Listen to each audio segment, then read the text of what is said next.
dalam episode Satria Madangkara.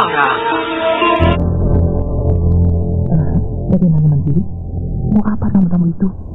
Ada-ada saja yang tidak ditawarkan. Menawarkan apa?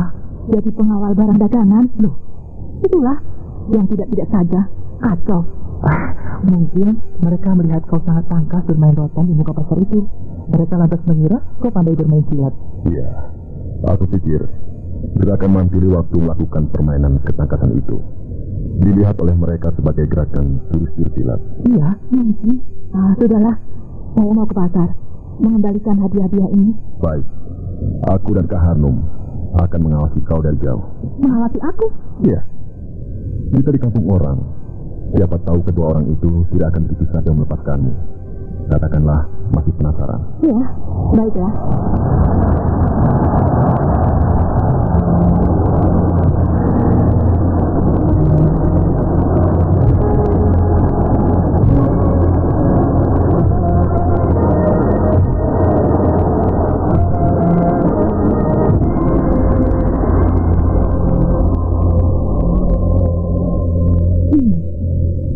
Sudah tutup dan suasana sudah sepi. Ya, ini sudah malam. Itu kok kerja permainan ketangkasan yang tadi siang? Pasti orangnya tidak ketakutan.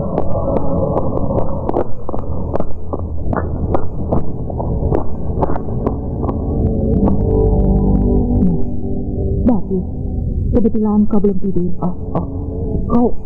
Kau nona yang tadi siang merugikan aku. Merugikan kamu? Iya. Coba, 10 buah hadiah diborong oleh kamu. Jelas aku rugi, iya kan? Untung kau tidak terus main, bisa bangkrut aku. Ini, aku kembalikan. Semuanya masih utuh. Semuanya belum aku buka. Sebab akan aku kembalikan kepada kamu. Kenapa dikembalikan? Ya, tadi siang itu aku hanya iseng-iseng. Aku cuma senang bermain-main dan tidak membutuhkan hadiahnya. Ambil ya, aku kembalikan semuanya. Terima kasih Nona. Sejak semula saya sudah menduga Nona pasti orang kaya. Dan benar saja tidak butuh hadiah murahan begini. Sudah ya, aku mau pulang. Iya Nona, terima kasih.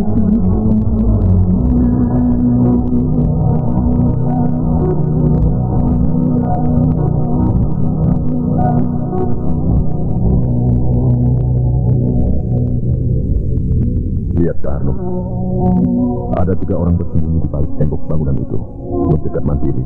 Iya, pasti mereka akan mencegat Mandiri. 2 orang tamu yang tadi menjumpai Mandiri di penginapan. Dan 1 orang lagi berpakaian model kanton. Pasti orang yang berpakaian model orang kanton itu yang akan menyerang Mandiri. Bagus, aku ingin lihat bagaimana bentuknya permainan silat orang-orang kanton.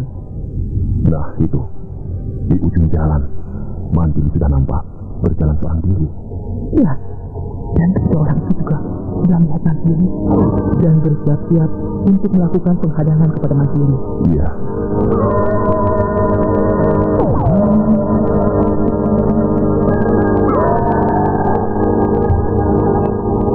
Payah, benar-benar payah kuda bengkang ini. Di waktu malam begini, seharusnya udara terasa sejuk. Ini malah panas. Ya, maklum, dekat laut.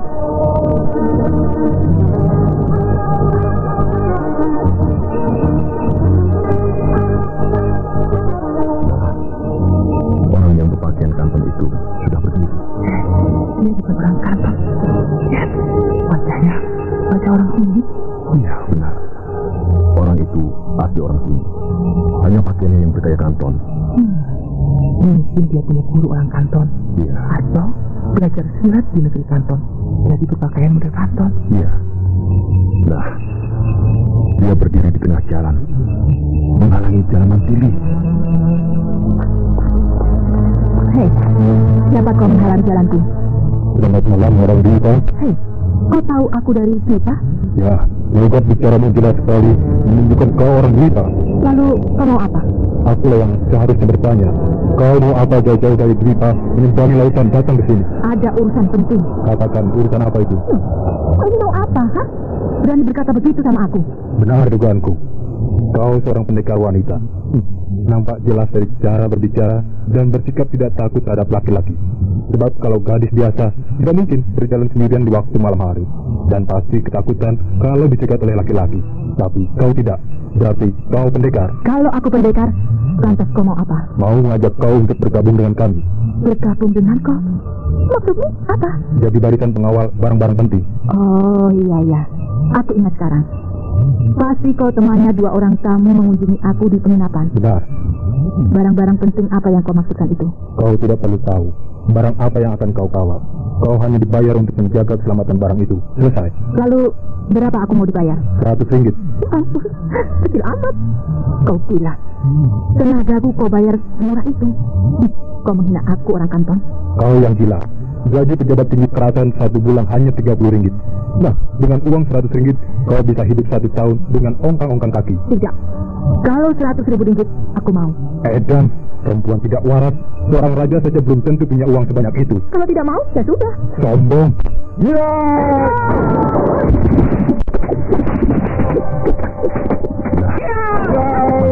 Kanton itu sudah bertahu.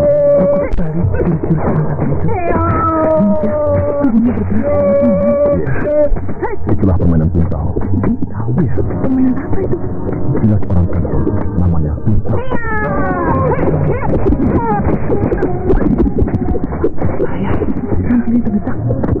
Jangan cemas, Sahari.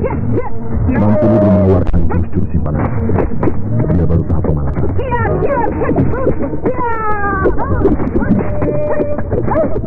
Lihat, Mantili mengeluarkan jurus-jurus simpanan.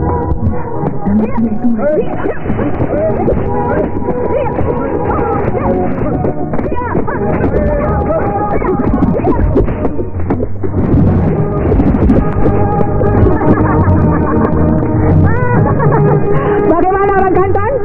Hanya segitukah yang namanya kuntal? Kau hebat. Pertarungan tahan kosong kau menang. Ayo, diberikan paket senjata. Silakan. Ya! Apa itu? Rantai pendek, di kedua ujungnya ada pandulan. 2 potong kayu pendek. Genggaman tangan. Ini kini senjata model begini tidak ada. Inilah senjata Chun Nanchu. Ya, ayo kita bertarung lagi. Keluarkan senjatamu. Untuk melawan senjata yang bentuknya kaca seperti itu, tidak perlu pakai senjata. Aku tangan kosong saja. Sombong. Ya! Bagus. Senang sekali aku melihat permainan Tunanju itu. Seperti main sambit-sambitan. Anak-anak kecil ngambil buah kedondong. Pecah kepalamu. Ya! Senjata aneh itu ganas sekali.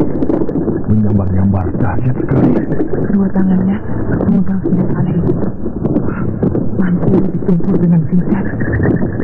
Sudah bahaya. Bisa patah tulang dan kepala bisa mati.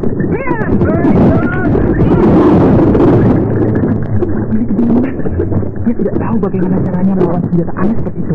Ya, kelihatannya serangan senjata model begitu arahnya ke depan dan ke samping juga ke belakang. Tapi aku belum tahu apakah bisa mengarah ke atas. Seharusnya nanti dia mencoba bertarung main di atas.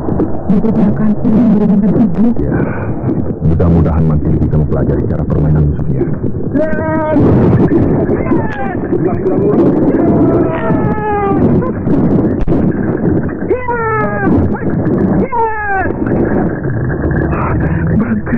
Mantili sudah menemukan cara untuk melumpuhkan permainan Tunanju. Benar kataku. Lihat, Mantili sekarang melakukan pertarungan di atas. Tubuh Mantili berkelebat di atas kepala musuhnya. Menyambar-nyambar seperti burung walet. Dan tepat juga aku. Permainan Tunanju itu tidak dipersiapkan untuk permainan atas. Serangan dan pertahanan hanya ditujukan kepada lawan yang menyerang dari muka, samping dan belakang. Sedangkan dari atas tidak. Ya, benar. Permainan senjata Tunanju dari kacau.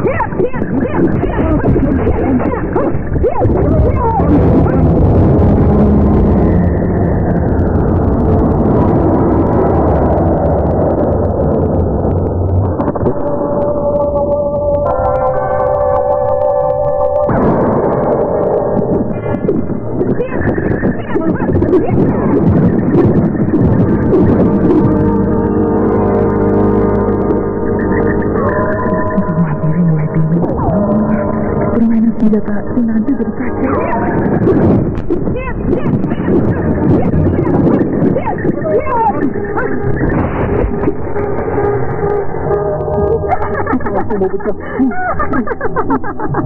Bagaimana? Diteruskan? Aku kalah. Kau hebat.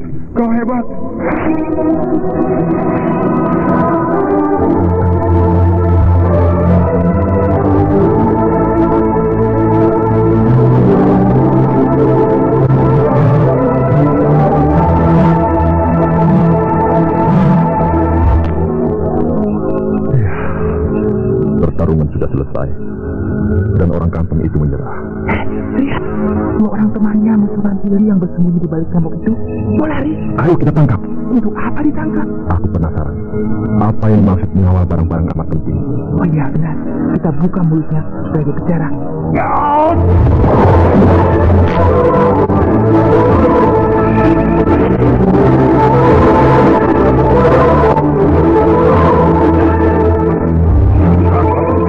Kalian mau lari kemana? Siapa kau? Aku temannya Mantil. Aku. Diam. Ayo ikut.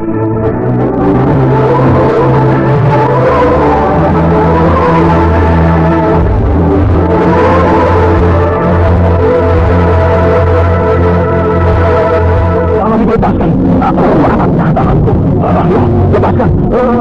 Aku lepaskan tangan. Tapi kau harus bicara yang benar. Sekali lagi kau bilang aku tidak tahu. Aku patahkan tangan dan kedua kaki dan kau tidak akan bisa berjalan kaki. Kau akan jangan cepat bicara. Candu. Candu. Jangan ada yang bergerak.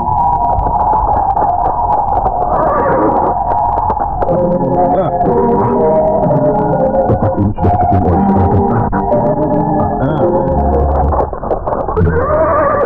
Ketawa, kita dikepung tentara kerajaan Sarnabumi. Jangan melawan. Mantili, diam. Jangan melawan. Kalian semuanya ditangkap. Sebab telah membuat kekacauan. Tengah malam bikin ribut, mengganggu ketenangan penduduk. Pasukan! Bawa semuanya ke keraton.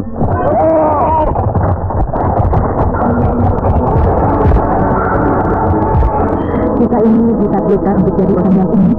Kenapa masuk penjara? Rai Mantili itu memang langganan penjara. Iya, tapi dimasukkan ke dalam penjara bukan karena berbuat kejahatan, bukan? Hanya karena salah paham. Ya, bagaimana pendapat Rai Mantili? Kalau nanti kita diperiksa, apakah kita akan berterus terang mengatakan siapa kita sebenarnya? Terserah Kakang Kutawa. Setengah terus terang. Setengah terus terang? Iya. Kita ceritakan terus terang bahwa kita sedang mencari Kakang Brahma dan Mas Mini. Tapi jangan ceritakan bahwa kita kaum bangsawan dari Madangkara. Bilang saja kita kaum pendekar dari Majapahit. Iya, aku setuju. Tapi kelihatannya tentara keraton Sarnabumi itu baik, ramah-ramah, dan sopan. Kita memang digiring ke penjara, tapi tidak didorong-dorong seperti maling. Melainkan dipersilahkan dengan baik untuk memasuki pintu penjara. Sebab mereka juga agak bimbang melihat tampang-tampang kita. Dalam hatinya pasti berkata, orang-orang ini seperti bukan orang sini. Mungkin para pelancong dari tanah seberang, dari Pulau Dewa. Iya.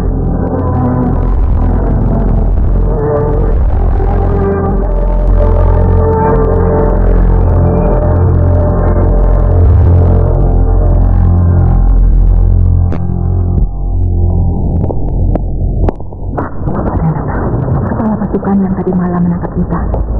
Benar.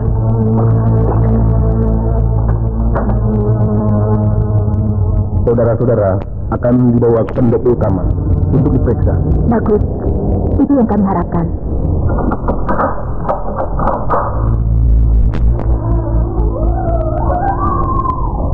Nah, silakan semuanya keluar dan ikut dengan saya.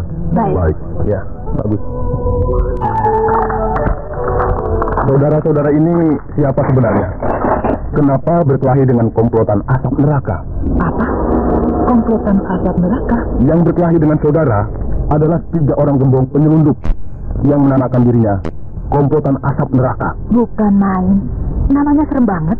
Mungkin mengambil nama dari asap candu. Iya, benar. Candu itu seperti madat. Iya, betul. Candu dan madat sama. Caranya dibakar, lalu asapnya dihisap. Seperti merokok. Dan akibatnya, orang akan ketagihan sehingga merusak tubuh dan otak. Iya, candu memang merusak. Orang yang ketagihan candu sama saja ibarat sedang bunuh diri secara pelan-pelan. Mengerikan. Lalu yang berkelahi dengan saya, siapa namanya? Jubai. Jubai. Iya. Namanya aneh. Orang mana dia? Dia orang Parsi. Dari negeri Parsi? Benar. Jauh benar. Dari negeri Parsi sampai ke sini. Di negerinya, dia dikejar-kejar tentara kerajaan Parsi. Sebab dia seorang penjahat besar. Melarikan diri sampai ke sini, lalu bergabung dengan komplotan asap neraka. Saya pikir dia orang kanton. Sebab pakaiannya model kanton. Dia berguru pada seorang guru kuntau di kanton. Itulah sebabnya dia selalu berpakaian orang kanton. Nah, sekali lagi saya bertanya, mengapa saudara-saudara berkelahi dengan mereka? Apakah saudara-saudara juga sebuah komplotan? Sebab antar komplotan penduduk sering baku hantam. Biasa, rebutan mangsa. Saudara kepala pasukan ini ngawur. Masa tampang kami ini seperti ini dikatakan komplotan penyelundup? Mantil, diam saja. Iya. Begini saudara kepala pasukan, kami adalah dari Pulau Dwipa. Dugaan saya tepat. Sebab kelihatan dari logat bahasanya, cara bicara saudara-saudara, ya saudara-saudara ini seperti orang-orang Majapahit rupanya. Memang benar, kami dari Majapahit. Oh, benarkah? Lalu dengan maksud apa datang kemari? Mencari saudara kami, yaitu Brahma Kubara. Brahma. Rasanya pernah mendengar nama itu. Benarkah? Benarkah Anda pernah mendengar nama Brahma? Kalau tidak salah, Rauke Sembaring bercerita tentang seorang pemuda dari Pulau Dwipa yang bernama Brahma. Di mana? Di mana sekarang Rauke Sembaring itu? Kak Harno, sabar tak? Iya. Baiklah.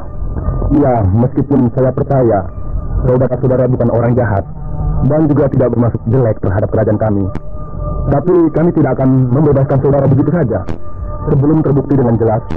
Iya. Jadi untuk itu saya akan memanggil Rauke Sembaring ke sini. Iya, baik.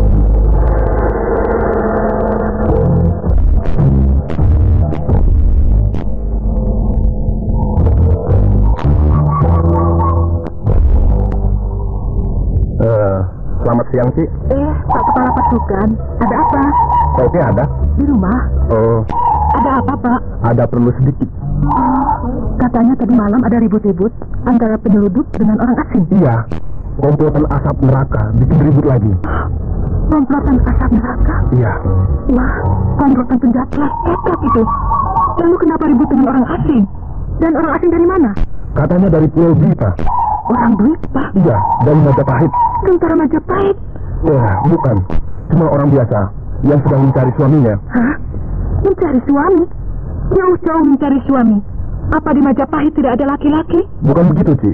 Tapi suaminya itu sedang mengejar-ngejar penjahat. Aduh, mengejar penjahat jauh sekali. Soalnya penjahat itu melarikan diri ke sini. Oh iya? Iya, Lalu kenapa Pak Kepala mencari suami saya? sebab penjahat itu keponakan Toke. Keponakan suami Iya, saya? keponakannya. Siapa namanya? Lasmini. Laksmi. Dia memang keponakan suami saya dan pernah menginap di rumah saya. Tapi dia sudah pergi. Sudah pergi? Ya, sudah lama. Tidak apalah. Mungkin Toke masih ada keterangan yang lain yang berguna untuk saya. Iya.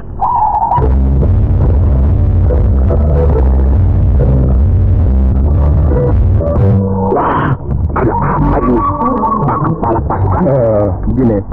Tadi malam saya menangkap 3 orang gembong komplotan penyelundup. Saya juga dengar begitu. Katanya ada ribut-ribut di dekat pasar.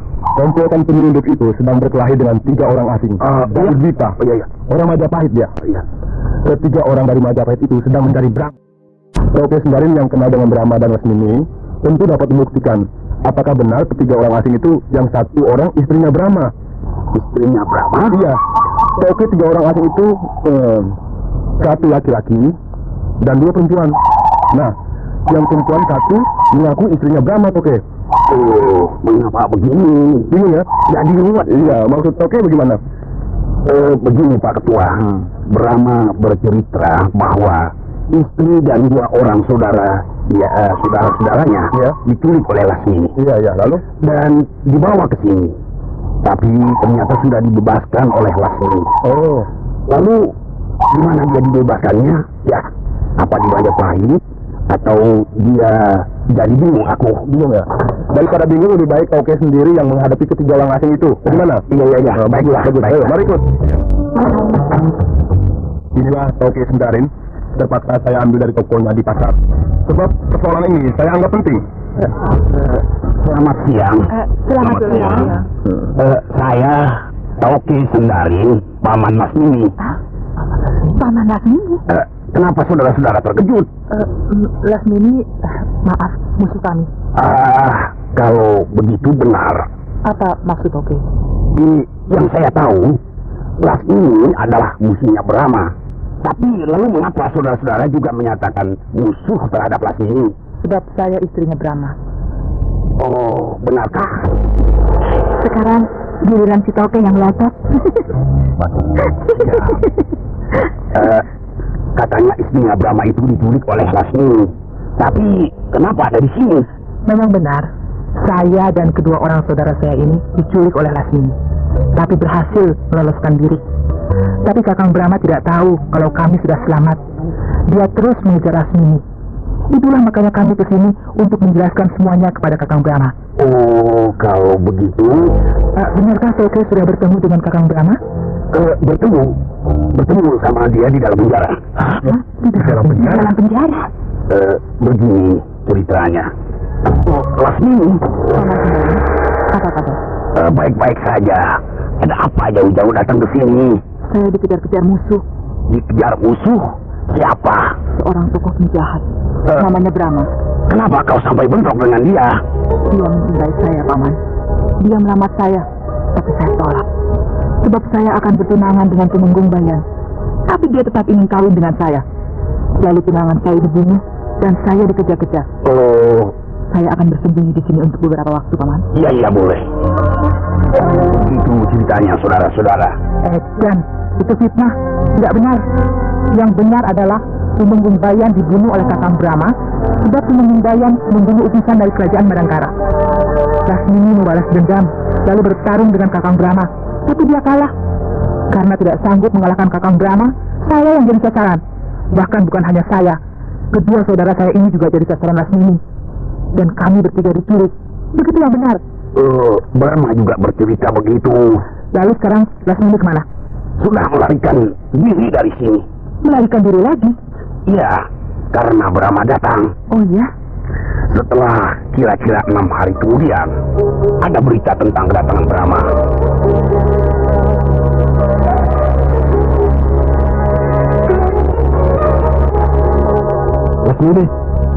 Lasmini. Ada apa, Jamali? Brahma datang. Hah? Brahma datang? Iya, aku melihat dia di kota. Di kota? Nampaknya dia baru datang, sedang berjalan seorang diri menuju ke sebuah penginapan. Oh, celaka. Ada apa? Paman Sendarin. Paman Sendarin? Ada apa ribut-ribut ini? Paman, Brahma datang. Benarkah? Iya, tolonglah Paman, tangkap dia, dijebloskan ke dalam penjara. Coba aku akan menghubungi temanku yang jadi kepala pasukan di keraton Agung.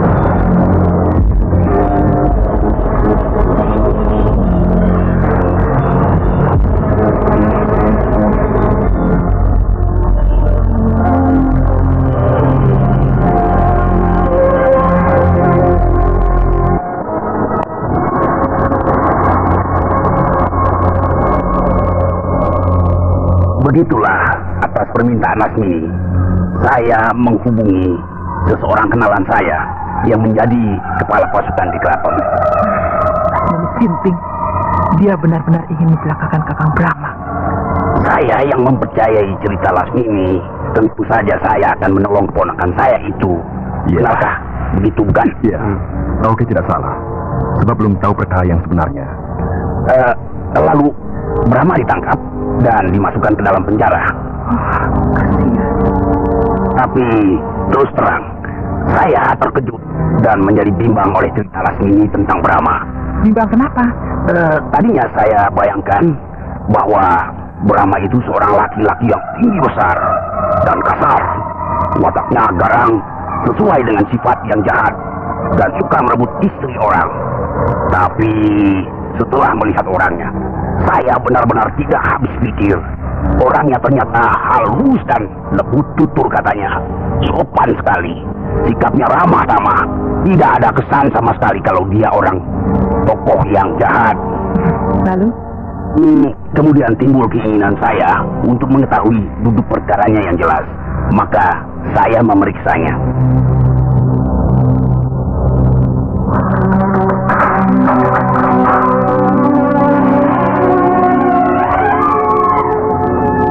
Tauke Sendarin mau bicara dengan kamu. Oh, dengan senang hati. Nah, Tauke Sendarin, silakan berbicara dengan tahanan ini. Saya menjaga di luar.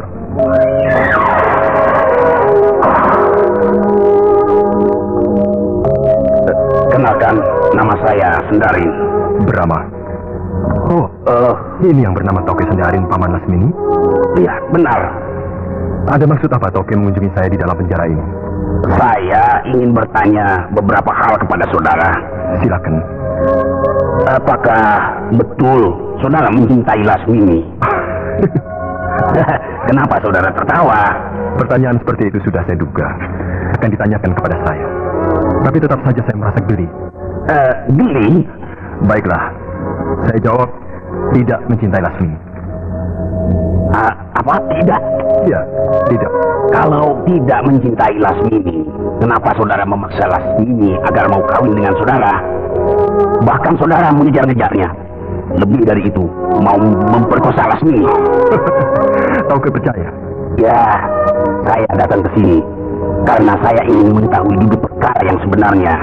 Tauke Sendarin, dengar. Semua itu fitnah. Apa? Fitnah? Saya mengejar-ngejar Lasmini bukan karena saya mencintai dia dan ingin kawin dengan dia. Sama sekali bukan itu perkaranya. Lalu apa? Dia menculik istri saya. Hah? Menculik istri saudara? Iya. Apa alasannya? Karena dia tidak berhasil mengalahkan saya. Apakah saudara berkelahi dengan Lasmini? Iya. Perkara apa? Karena saya telah membunuh tunangannya. Ya, Lasmini juga bilang begitu. Kerajaan Majapahit pecah menjadi dua. Majapahit Barat dan Majapahit Timur. Kedua-duanya minta dukungan dari kerajaan-kerajaan yang berada di wilayah Kulon, termasuk kerajaan saya Madangkara. Raja saya, Prabu Maharaja Madangkara, mengirimkan utusan ke Majapahit Barat, yaitu Tumenggung Wiguna. Tapi dicegat oleh Tumenggung Bayan dan dibunuh. Kemudian saya ditugaskan untuk menangkap Tumenggung Bayan dan menghukum mati dia. Saya berhasil. Tumenggung Bayan mati oleh saya. Ternyata dia adalah tunangan Lasmini. Nah, tentu saja Lasmini dendam kepada saya. Oh, jadi begitu ceritanya. Sekarang saya minta, pertemukan saya dengan Lasmini di dalam sidang pengadilan. Akan saya beberkan semua perkara ini. Baiklah, saya akan memenuhi permintaan saudara.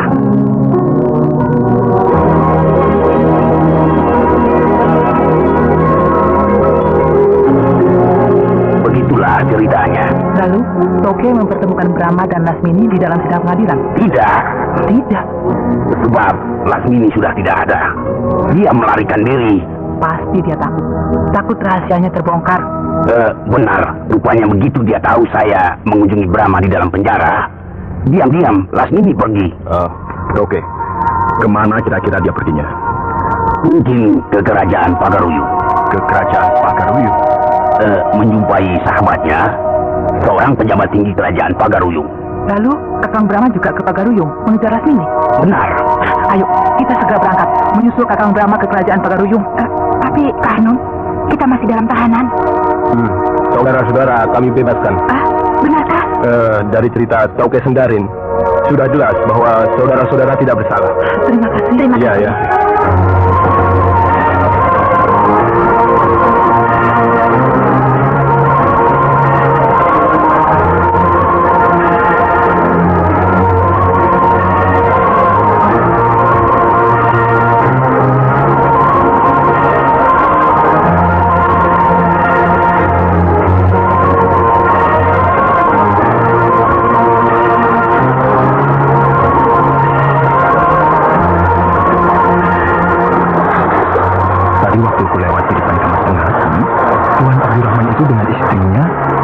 Dugaan Cik Fatimah sedang apa ya?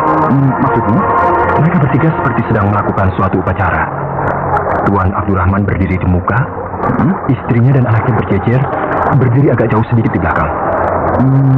Lalu gimana? Tuan Abdurrahman memakai jubah dan turban, topi orang-orang Parsi. Sedang istrinya dan anaknya berpakaian sama, dibungkus kain putih, tertutup dari kaki sampai kepala, yang kelihatan hanya wajahnya. Oh, itu. Ya. Itu mereka sedang sholat. Sholat? Ya. Apa itu? Menyembah Tuhan. Menyembah Tuhan? Ya. Apakah Tuhan itu seorang raja? Sehingga mereka melakukan upacara menyembah secara khusus dengan pakaian yang khusus pula? Tapi kalau sedang melakukan upacara menyembah, Tuhannya di mana? Apakah sudah wafat? Loh, kok tertawa? Ya. Bolehlah Tuhan itu disebut raja. Tapi raja dari segala raja. Apa? Raja dari segala raja? Ya.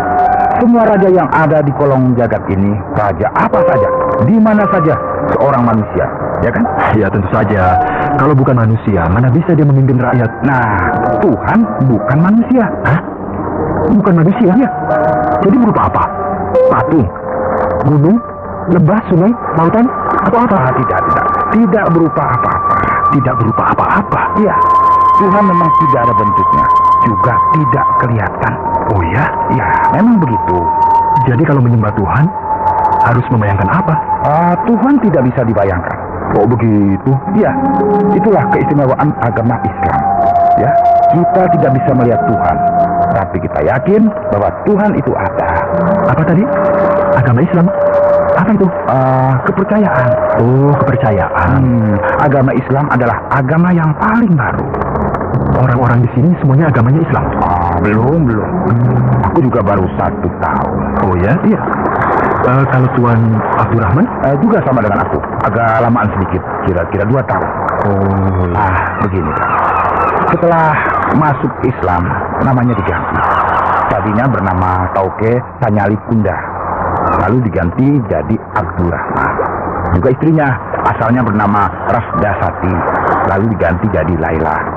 Juga anaknya asalnya bernama Dinyarat Sindi. Diganti jadi Fatimah. Nah, begitulah. Apakah kalau sudah masuk Islam harus ganti nama?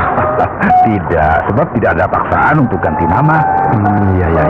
Tapi rata-rata ya begitu untuk lebih mesra.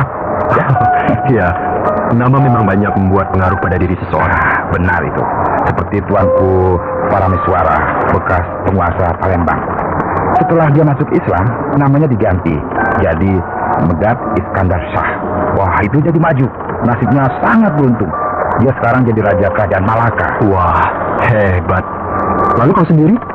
Dari dulu namamu Salim? Bukan. Dulu namaku Laponding. Ya, setelah aku masuk Islam, aku ganti nama jadi Salim. Cocok dengan pekerjaanmu, juru masak. Kau juga masuk Islam saja, ya? Gimana? Aku mau saja. Tapi tentu saja aku harus tahu dulu ajarannya seperti apa. Ya. Kalau aku sudah yakin, baru aku mau masuk Islam. Ya, memang harus begitu. Pasrah dan yakin, ya. Jadi tidak terpaksa. Iya, benar. Gimana? Tapi sebaiknya kau jangan terlalu dekat dengan Encik Fatimah, putrinya Tauke Abdurrahman. Tidak elok, Brahma. Saya serba salah, Pak Salim. Dia terus yang selalu mendekati saya. Kalau saya tidak mau, nanti dia tersinggung. Kalau saya meladeninya berbincang-bincang, katanya saya berminat kepadanya.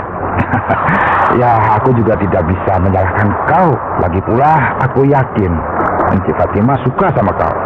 Tidak bisa begitu, Pak Salim. Alah, apalah, barangkali rezekimu sangat bagus kawin sama Encik Fatimah. Anak saudagar kaya raya. Hidupmu akan senang, anak muda. Saya tidak mencintai Fatimah. Alah, cinta belakangan saja. Kawinlah yang penting. Tidak bisa, Pak Salim. Kenapa? Saya sudah beristri. Bicara kau macam apa pula kau ini, ya? Betul, Pak. Saya sudah kawin. Istri saya 2. Ku tampar mulut kau nanti. Saya berkata sebenarnya, Pak. Kau tidak waras barangkali. Masih muda, istrinya 2. Ya, begitulah.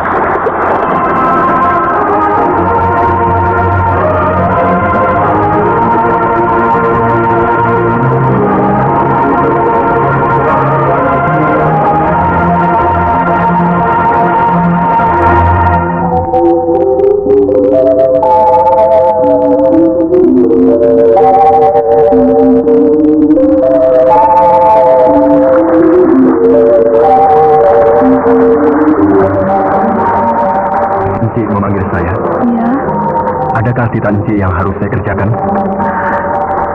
Benarkah kau sudah beristri? Ci pasti tahu dari Pak Salim. Ya, dia yang cerita padaku. Betulkah itu? Betul, Ci. Kau jangan mempermainkan aku, Brahma. Loh, mempermainkan? Tidak baik berkata bohong. Dosa. Sesungguhnya, Ci, saya sudah punya istri. Istri saya 2. Jangan mengarang cerita. Masih belajar, belum bekerja. Masa istrinya 2? Kebetulan di kampung, saya punya warisan sawah. Ya, cukuplah untuk makan sehari-hari. Kau berkata benar, Brahma? Benar, Ci. Tapi, kenapa kau suka kepadaku? Maksud, Ci? Suka kepadaku? Tentu saja, sebab Ci anak majikan saya. Bukan itu. Lalu? Kau cinta padaku. Kenapa harus bicara cinta? Kau cinta padaku. Saya sudah punya istri, Ci. Kau kejam. Kenapa tidak berkata dari dulu? Saya kira tidak perlu, bukan? Lalu, bagiku sangat penting. Sebab aku suka kepadamu.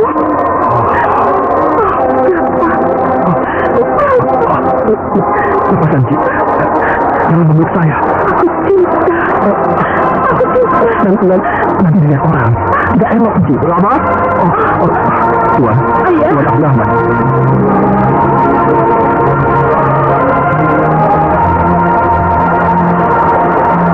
Lepaskan anakku.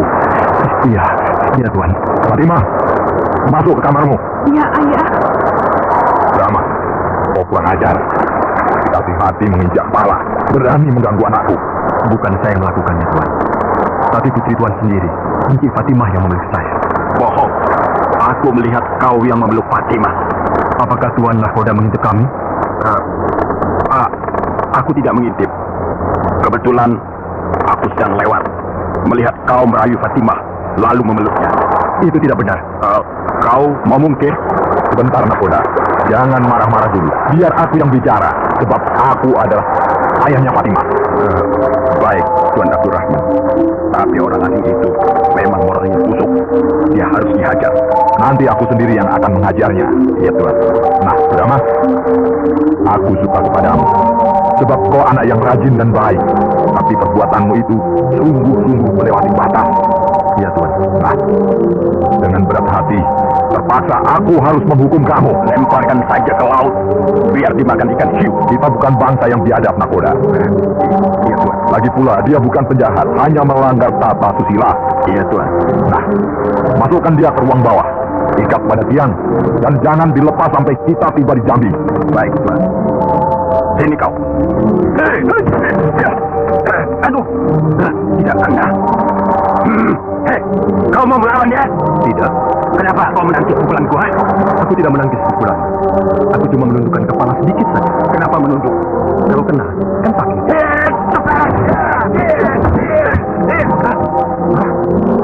Tidak kena lagi. Loh, parah.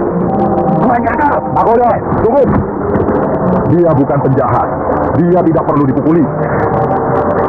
Cepat bawa ke ruang bawah.